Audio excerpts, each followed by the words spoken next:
Hello dear RAMIREZ! Welcome to my YouTube channel.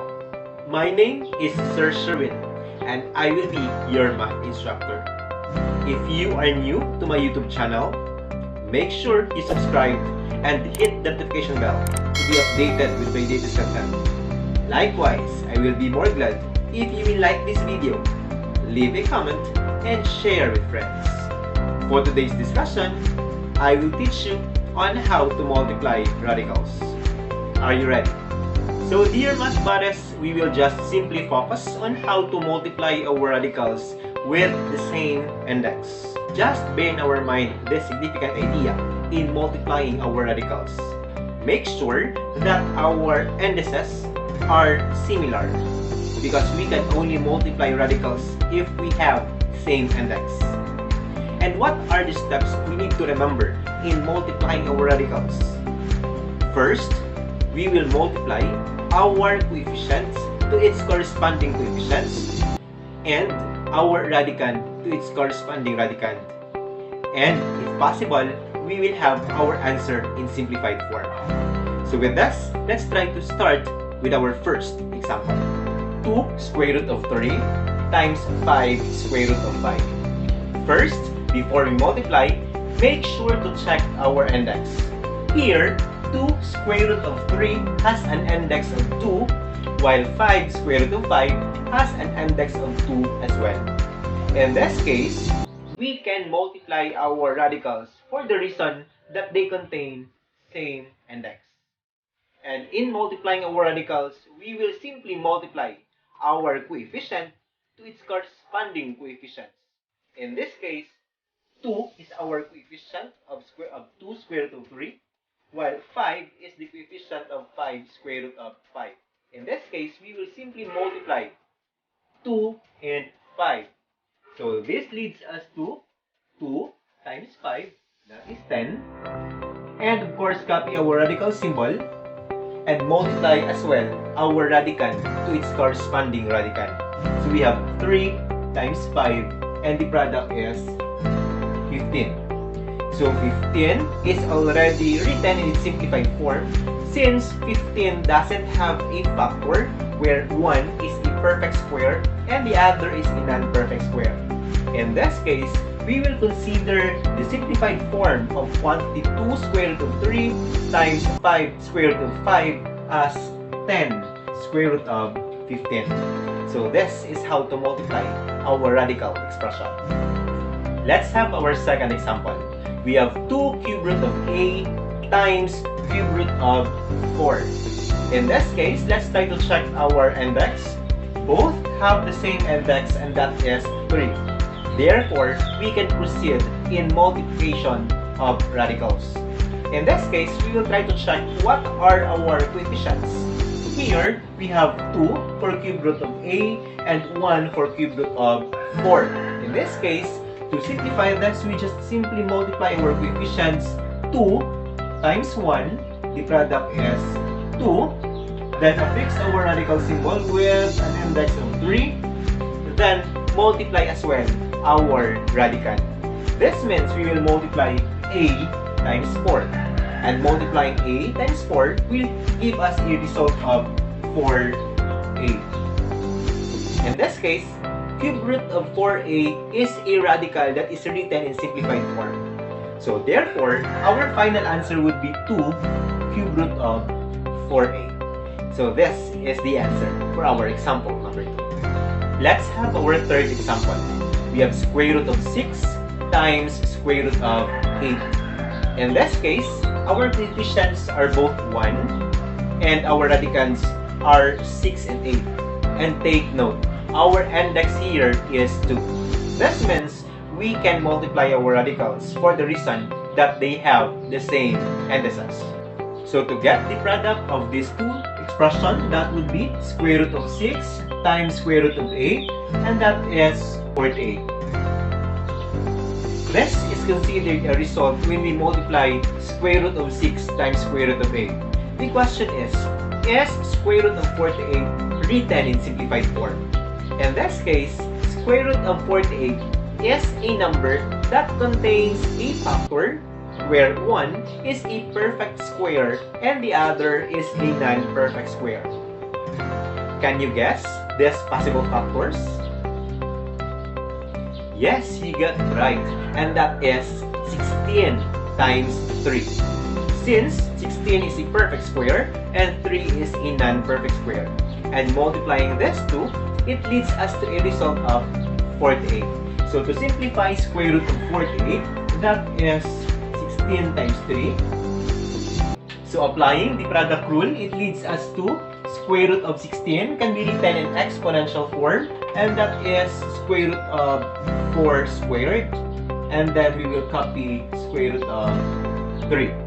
In simplifying our radicals, if our index and exponent of the radical is the same, it follows that we can cancel this out. In this case, our index and exponent of the radical is the same, so we can cancel this one. So what is left is 4, and then we will copy square root of 3. This means multiplying square root of 6 and square root of 8 will lead us to in simplified form, which is 4 square root of 3. Let's have our fourth example. Let us try to multiply 2 square root of 5 times the quantity 3 square root of 6 plus 4 square root of 2. In this case, 2 square root of 5 is multiplied to a binomial which composed of 3 square root of 6 plus 4 square root of 2. In this case, we can apply the idea of distributive property. In multiplying these radicals, we will simply multiply 2 square root of 5 each term inside our grouping symbol. And this means we will multiply 2 square root of 5 times 3 square root of 6. Likewise, multiply 2 square root of 5 to 4 square root of 2. Again, we will apply the concept in multiplying our radicals. We can only multiply if we have the same index. And in multiplying our radicals, we will simply multiply coefficient to its corresponding coefficient and radicand to its corresponding radicand. This means 2 square root of 5 times 3 square root of 6 will lead us to a result of 6 square root of 30.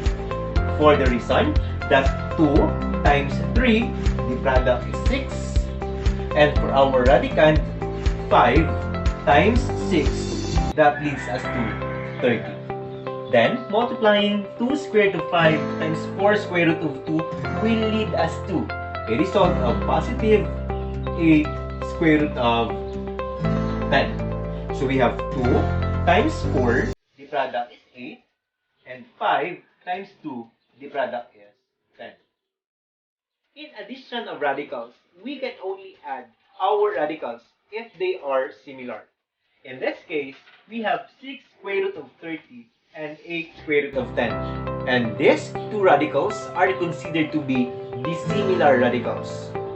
30 doesn't have a factor where one is a perfect square and the other is a non-perfect square.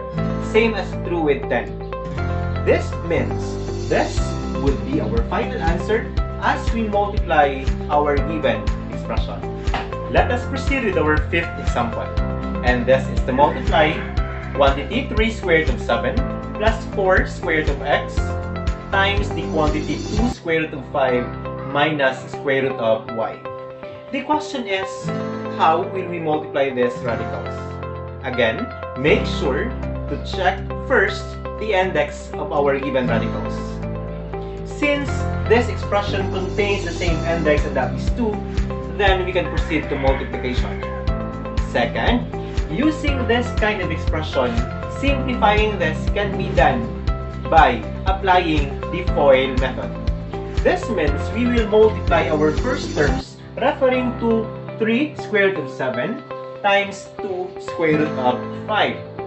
Multiplying this will lead us to a result of 6 square root of 35. Because multiplying 3 times 2 will lead us to a coefficient of 6. While multiplying 7 times 5, the product is 35. Second, we will multiply our outer terms referring to 3 square root of 7 and negative square root of 1. And it leads us to a result of negative 3 square root of 7y. Negative 3 is a result when we multiply 3 times negative 1, and 7y is the product of 7 and y as our radicals.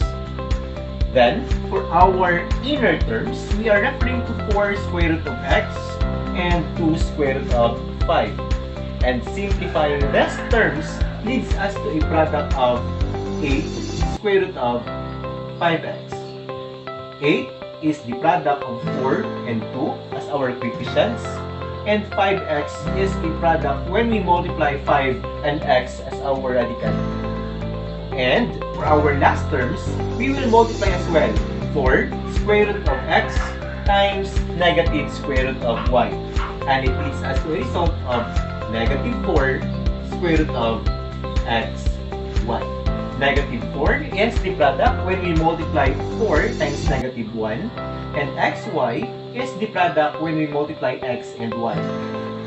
In simplifying these radicals, we will also make sure to check if there are similar terms present in this expression. This means we will look for a term or terms containing same index and same radical. In this case, we have 6 squared root of 35 minus 3 squared root of 7y plus 8 squared root of 5x minus 4 squared root of xy. There is no similar terms. This means it leads us to our final answer, which is 6 squared root of 35 minus 3 squared root of 7y plus 8 squared root of 5x minus 4 square root of xy. This is how to simplify our given expression. In my next content, I'll be providing a lesson on how to multiply our radicals with different index and possible examples of this certain topic. There you have it. Hope you learned something new today. God bless us all.